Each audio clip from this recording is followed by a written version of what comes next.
L'origine inconnue a ravagé ce dimanche à Mafranco un immeuble R+2 contenant des pneus et autres articles. Pas de perte en vie humaine, mais d'importants dégâts matériels. Et puis il est un espoir pour les paysans. Le riz hybride, une variété cultivée en contre-saison, guinéen et coréen, tente ainsi de corriger une des contraintes du monde rural. Enfin, la mort tragique de George Floyd continue de mobiliser du monde. Les manifestations ne montrent aucun signe d'essoufflement et le mouvement Black Lives Matter prend de l'essor. Voilà pour le sommaire. Encore une fois, bonsoir à toutes et à tous. Bienvenue dans cette édition d'information. Comme annoncé dans les titres, un incendie d'origine inconnue a ravagé un immeuble R+2 situé à la SIG Madina. Le feu attisé par des matières plastiques et de l'électrogène. Pas de perte en vie humaine, mais les dégâts sont estimés à des milliards de francs guinéens. Morikaba, correspondant de la police nationale. Les sapeurs-pompiers sont venus. Ils ont fait leur mieux, mais ils ne sont pas occupés, ils n'ont pas de matériel. Plus de 3 heures, 4 heures de temps maintenant, ils sont là, mais je ne sais pas quoi dire. C'est une victime inconsolable et une foule curieuse qui assiste impuissamment au ravage des magasins par un incendie d'origine inconnue qui s'est déclaré très tôt ce matin. Heureusement, les jeunes du quartier, les gens du quartier, les bonnes volontés sont venus. Le feu qui était sur sa toiture, ils ont essayé de calmer ça d'abord, parce que le bâtiment qui fait dos à sa construction, c'est le bâtiment là qui a pris feu. Donc comme il y avait des caoutchoucs, des pneus à l'intérieur, je crois qu'il y a un pneu qui a sauté, venu tomber sur la toiture, et le feu a commencé à prendre un peu d'ampleur. Donc les gens sont venus d'abord, le feu qui était tombé sur son bâtiment, ils l'ont éteint pour pouvoir s'arrêter, faire face maintenant à l'étage là où il y a le pneu qui a pris le feu. On m'a appelé vers les 8h et quelques, on dit qu'il y a le feu dans mon magasin. Je suis venu, j'ai trouvé le feu. C'est le marchandise, les pneus et les sanitaires et les matières quincailleries. C'est plus de 10 milliards de valeur. C'est tous les bâtiments à les marchandises, tout. Aussitôt informées, les autorités communales sont arrivées sur les lieux. Elles ont alerté les services de sécurité, les équipes de sapeurs-pompiers, appuyées par les CMIS, et quelques volontaires interviennent pour maîtriser le feu. Pour l'heure, le feu continue de ravager tout dans cet immeuble. Apparemment, il y avait un stock de pneus usagés derrière, à l'arrière de l'immeuble, qui aurait pris feu. Pour le moment, nous ne savons pas pourquoi le stock de ce pneu usagé a pris feu. Et compte tenu des conditions météorologiques, parce qu'il y avait beaucoup de vent ce matin, vous remarquez encore il y a beaucoup de vent, ça a facilité la provocation du feu. Et comme c'est un immeuble exclusivement à vocation de stock, de marchandises de quincaillerie, et qui parle de marchandises de quincaillerie parle de tout ce qui est caoutchouc, pneus et autres, qui sont des matériels hautement inflammables. Ça a beaucoup aidé la combustion de ces matériaux et le feu a eu vraiment du mal à être maîtrisé. Notre équipe, vous voyez comment c'est resté, il n'y a aucune issue. Les gens construisent de façon anarchique. Vous voyez maintenant, l'accès même par ailleurs c'est impossible. Vous voyez un peu comment c'est compliqué. S'il y avait d'accélération, on ne serait pas venu là. C'est tout qui a fait que jusqu'ici maintenant on n'arrive pas à maîtriser. Mais nous sommes là quand même jusqu'à ce qu'on refroidit complètement les lieux. Plus de 5 heures d'horloge, les citernes des sapeurs-pompiers, du topage et des CMIS luttent sans relâche contre un feu qui a presque tout consumé. La configuration du bâtiment et son contenu rendent les opérations difficiles. Dans l'actualité également, face au Covid-19, le taux de guérison en Guinée est en forte croissance. Près de 3000 personnes ont déjà recouvré leur santé grâce au travail du personnel soignant. Si ces chiffres sont encourageants, il reste à déplorer la stigmatisation dont sont victimes certains guéris du Covid-19. Al-Gassim Ousmane Soare, une des victimes, brise le silence et s'engage dans la sensibilisation dans son quartier à Kouza. Images et témoignages, Mamadi Terna Kamisoko. En plein cœur de Kouza, en banlieue de Conakry, Al-Gassim Ousmane Soare vit une renaissance. Dans son quartier, l'homme peut à nouveau réapparaître en public. Ce jeune entrepreneur, sa femme et sa petite fille qui viennent de passer un séjour médical au centre de traitement Covid de Donka sont enfin guéris. Mais le retour en famille après la maladie fut glacial. Il a depuis sa salle d'hospitalisation commencé à sentir les prémices de ce qui l'attendait une fois dehors. J'ai une petite fille de 11 mois, comme je l'ai dit, elle est le seul bébé de toute la cour. Donc elle passe par les mains de tout le monde. Lorsqu'on m'a dit qu'elle a été infectée, elle est positive, j'ai eu peur. Je me suis posé la question de combien de personnes j'ai pu infecter. Alors, j'ai pris les contacts de tout le monde pour les remonter à l'ANSS pour un suivi de 14 jours pour voir s'ils n'ont pas de plainte ou de problème. Mais c'est ce qu'ils n'ont pas apprécié, mes voisins, parce que pour eux, je les ai vendus. C'est comme ça que j'ai compris leur réaction, parce qu'on m'appelait là-bas, pas pour me demander comment je me sentais, mais pour me harceler, pour dire pourquoi tu as remis le numéro. Je les ai fait comprendre que j'ai remis leur numéro, c'est pour leur sécurité. Al-Gassimou et sa famille ont déjà fini la 14e avec succès, une période de confirmation de la guérison passée dans des conditions compliquées. Lorsqu'on est rentré, quand on a vu madame, on a pensé que c'est comme si vous voyez ici un fil électrique et que vous savez que dès que vous le touchez, vous mourrez. C'est comme ça, on l'a contourné. J'ai dit d'accord, il n'y a pas de souci. Je lui ai dit écoute, ne les écoute pas. Le plus important, c'est que on a été malade d'une maladie dans laquelle on déclare 2000, 3000 morts en 24 heures. Si à 3, on a tous réussi à guérir, c'est que remercier Dieu est plus fort que d'écouter ce que quelqu'un raconte. Aujourd'hui, le regard du voisinage commence à changer au sujet de sa famille. Avec la stratégie zéro Covid en 60 jours, Al-Gassimou, ou Monsieur Covid comme il se fait appeler, est désormais à l'avant-garde du combat contre le coronavirus à cause de son quartier. Désormais, je suis ambassadeur de Covid dans ce quartier. Je sensibiliserai les gens sur l'importance d'être pris en charge, sur l'importance même d'aller faire le test lorsqu'on doute de son état de santé. Ma femme et moi, on n'a pas été en contact avec un malade, du tout. Mais lorsque j'ai douté de son état, je dis, pour être tranquille, allons-y faire le test. Si ce n'est pas le Covid, tu suivras un autre traitement. Si c'est ça, on va suivre le test avant que ça ne soit trop tard. En même temps, nous allons protéger les personnes qui vivent autour de nous. En Guinée, près de 3000 personnes sont sorties guéries du Covid-19 grâce au travail des médecins traitants dans les centres de prise en charge.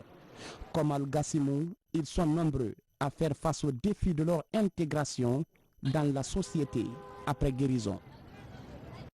Il a un de solidarité à Bonfiport dans la commune de Matam, l'ONG Agriculture pour le développement de la Guinée, Action pour l'environnement, offert des kits sanitaires aux acteurs de la pêche artisanale. L'action s'inscrit dans le cadre de l'appui dans la riposte contre le coronavirus. Le point avec Marwan Kamara, Mohamed Seyar Souma.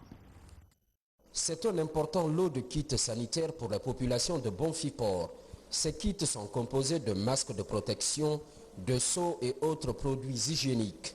C'est un don du consortium des ONG Agriculture pour le développement de la Guinée et Action pour l'environnement.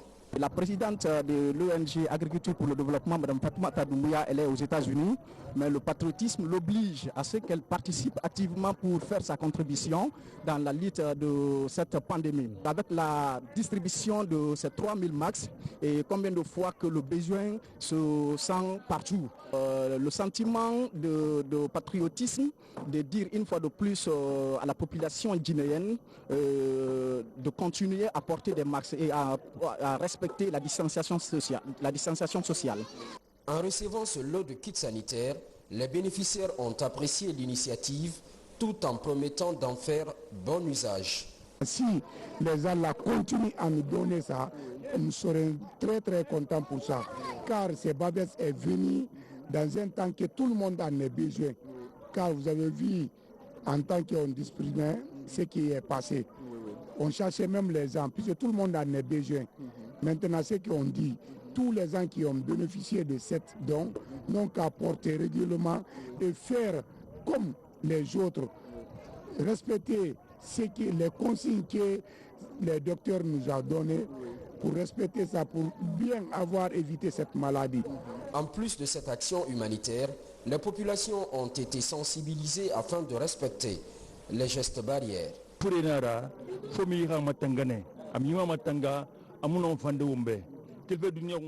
C'est une maladie qu'on doit éviter car elle est très dangereuse. Il faut se laver les mains et porter les masques pour en finir avec cette maladie.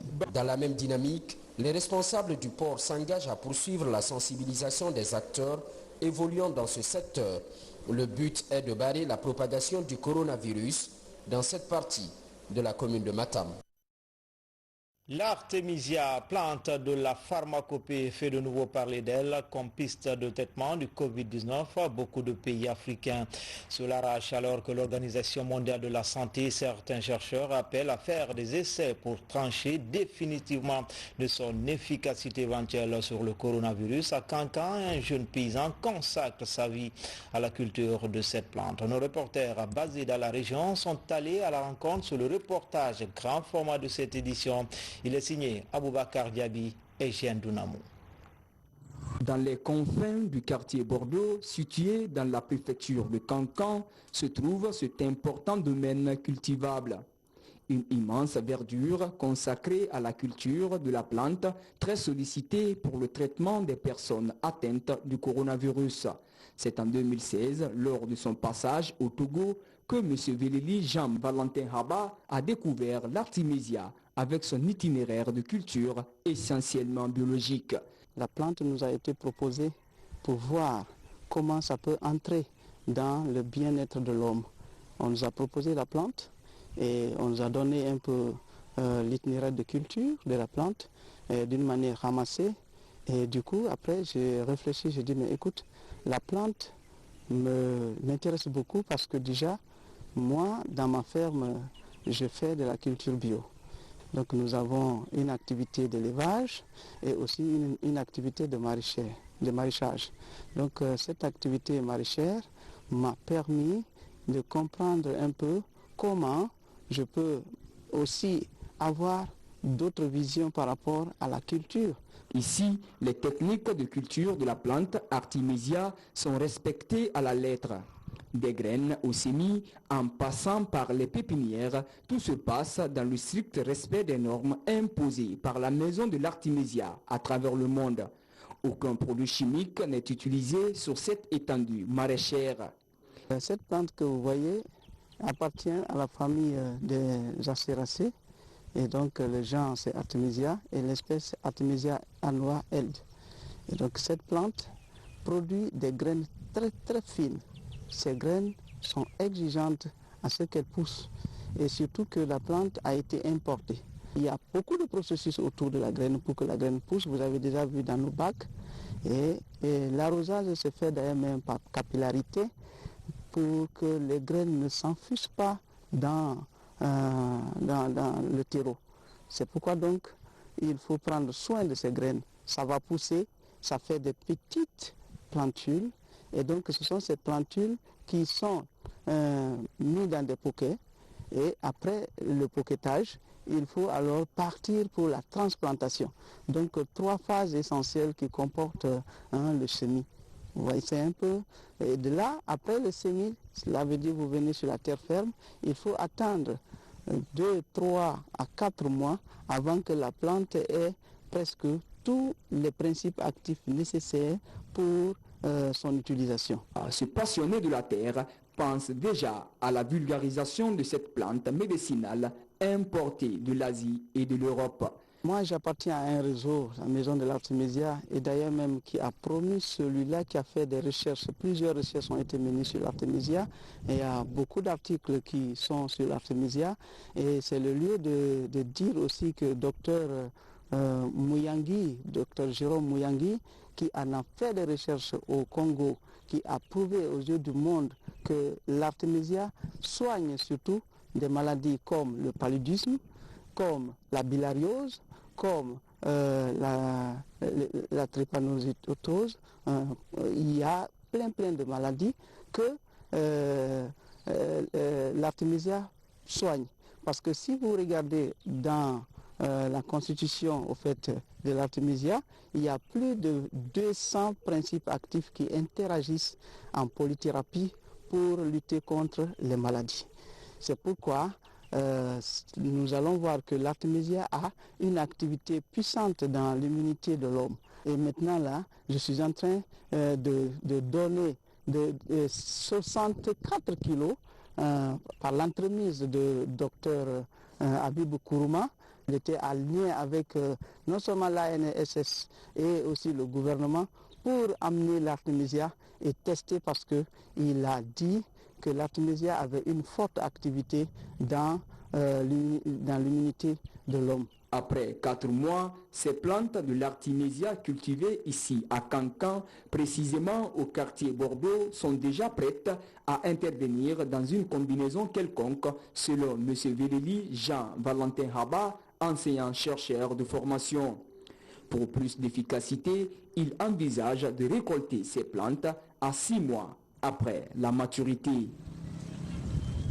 À présent, on prend la direction de Kindia pour les échos de la journée porte ouverte sur le riz hybride cultivé en contre-saison sur 6 hectares par les chercheurs guinéens et coréens.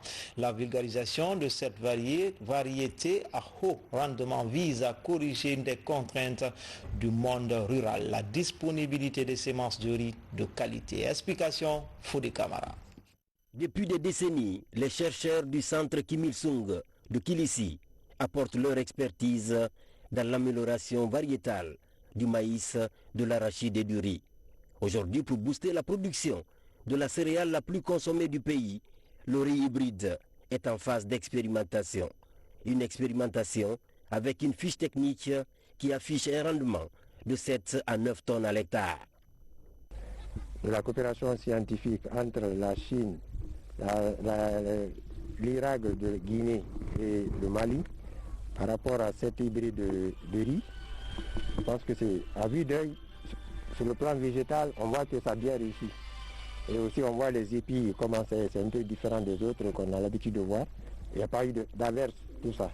Donc je crois que le mieux, on va attendre la conclusion. Quand les gens vont faire des analyses, ils vont évaluer pour qu'on puisse savoir quel rendement ça a donné ici. Parce qu'on nous a fait comprendre au Mali, déjà les tests faits en PME paysans, ils ont eu un rendement de 7 tonnes. On souhaiterait qu'on ait au moins 10 tonnes en Guinée, compte tenu de la fertilité de nos sols et de la capacité de nos techniciens scientifiques. Ce riz est une innovation chinoise. Il est le fruit du croisement de 2 variétés très productives. Dans la sous-région, après le Mali, la Guinée s'inscrit aussi dans cette course vers la qualité des grains et la productivité. On remarque au niveau de l'hybride un talage élevé variant de 20 à 40. Les tales sont presque toutes fertiles, c'est du long grain. C'est l'un des avantages. Après la récolte, on n'a pas besoin de prendre de coupe-coupe encore pour défricher, on peut labourer directement. Donc ce sont ses caractéristiques. Mais les doses qui ont accompagné, c'est 300 kg de triple et 200 kg d'urée. Bon, c'est peut-être le côté contraignant, mais du reste, la variété ou l'hybride s'est très bien comporté. Cette expérimentation du riz hybride à Kilissi vient outiller les chercheurs guinéens et leurs homologues coréens pour la production sur place de cette variété au cycle précoce de 105 à 110 jours, soit moins de 4 mois seulement du semis à la maturité complète. Nous avons une très bonne impression de vue de ce riz, au point de vue talage, au point de vue taille et au point de vue cycle. Nous pensons que la recherche pourra poursuivre pour voir l'état après le pilage, pour voir quelle sera la qualité au point de vue qualité des graines. Avec l'appui du WAP, le programme de productivité agricole en Afrique de l'Ouest, cette promotion du riz hybride en Guinée aide l'Institut de recherche agronomique à enrichir sa galerie de variétés de riz, avec un palmarès d'une vingtaine de créations variétales qui se retrouvent dans les écologies de Plateau et de Bas-Fond, notamment du riz parfumé, auquel vient s'ajouter ce riz hybride très prometteur. L'effort qu'ils ont fourni ici, c'est pour les paysans. Et ils font la multiplication, ils nous donnent, nous faisons travailler et utiliser comme on le veut. Donc sur ce, on les félicite, on les remercie, parce que tout problème, c'est le départ. La qualité du riz, vraiment, ça nous intéresse beaucoup. Parce que dès que moi j'ai vu, j'ai commencé à y penser si l'on peut avoir la semence. Parce que nous, c'est la semence qu'on veut, pour pouvoir multiplier et donner à autres organisateurs. Pour alléger la pénibilité des petits exploitants et booster la productivité, l'Institut de recherche agronomique a aussi mis récemment à la disposition des producteurs du riz un manuel et 4 fiches techniques, des outils de vulgarisation des bonnes pratiques, des outils de promotion rurale reproduits en 900 exemplaires. À Beila, élus locaux et administrateurs territoriaux sont à l'école du renforcement des capacités dans la gouvernance locale et la gestion des biens publics. Une initiative des autorités préfectorales visant à rendre plus efficace l'administration publique dans cette localité. RTG Nzérekore, Mohamed Lamine Diallo, Lancé Kamisoko, Mohamed Saliou Paye. C'est une rencontre d'échange entre élus locaux et administrateurs territoriaux de la préfecture de Beila. Objectif, outiller les acteurs impliqués dans le processus du développement à la base. Entre autres points débattus, le fonctionnement des communes, le rôle des élus locaux ainsi que leur rapport avec les autorités administratives. Ça a été une rencontre de formation et d'information. Certains maires ont eu des nouvelles idées dans l'exercice de leurs fonctions à travers le développement fait par le général chargé de collectivités décentralisées. Certains maires se sont trouvés à l'école à travers ce qu'ils ont appris aujourd'hui, à côté bien sûr du code de collectivité révisé. Au cours de cette rencontre de renforcement de capacité des officiers d'état civil, le secrétaire général chargé des collectivités a mis l'accent sur la mobilisation des recettes et l'enregistrement des naissances dans les communes. Après cette rencontre, nous serons les messagers dans nos districts et dans nos secteurs pour informer la population et mettre en place une commission, si possible, qui sera chargée de l'enregistrement des naissances des enfants dans les districts. Dans un récent rapport, Beila est classé 5e sur les 6 préfectures de la région administrative de Nzérekore en termes d'enregistrement des naissances. Un défi que ces cadres comptent relever d'ici le prochain rapport. Près de 2 semaines après la mort de George Floyd, un Afro-Américain de 46 ans, les manifestations ont largement dépassé les frontières des États-Unis pour essaimer dans des dizaines de pays également frappés par le racisme systémique. C'est le premier sujet de notre tour du monde de l'actualité internationale. Commentaire Hassan Al-Silla.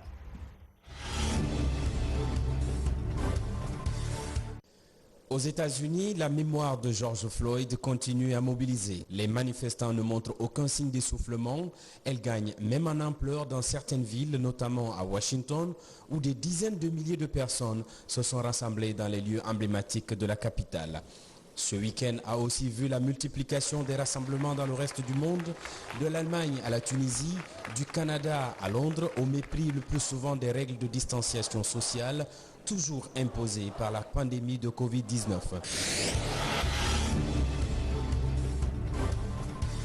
La place rouge est étonnamment vide ce dimanche pour sa traditionnelle foire aux livres. À Moscou, c'est la littérature qui annonce le déconfinement.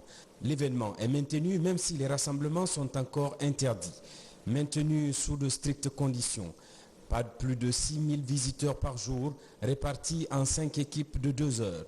Et tous les participants doivent demander une autorisation et recevoir un code QR pour entrer.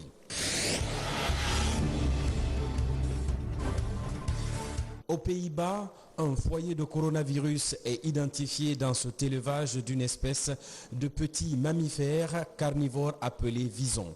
Les autorités ont décidé par conséquent de procéder à leur abattage à l'aide de monoxyde de carbone. 10 000 visons sont concernés par cette décision. Des associations de défense des animaux espéraient les sauver, mais la justice a rejeté leur demande. Ces animaux sont malades. Ils vont être abattus car nous ne voulons pas que le virus se propage davantage. Élevés pour leur fourrure, les visons sont suspectés d'avoir contaminé 2 employés, ce qui pourrait être considéré comme étant un premier cas confirmé de transmission du Covid-19 de l'animal à l'homme.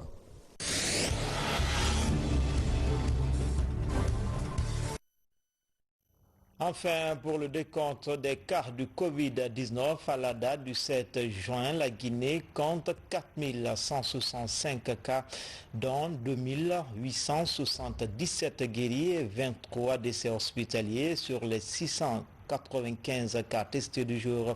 Seulement 47 ont été confirmés positifs. Donc, respectons les gestes barrières. C'est la fin de cette édition d'information. Grand a été le plaisir pour moi de vous servir pendant ces 3 jours d'affilée. Demain, les infos de 13h, c'est avec Oumou Touré, Ibrahim Assouri Kamara pour l'édition de 20h30. Quant à moi, je vous dis à bientôt.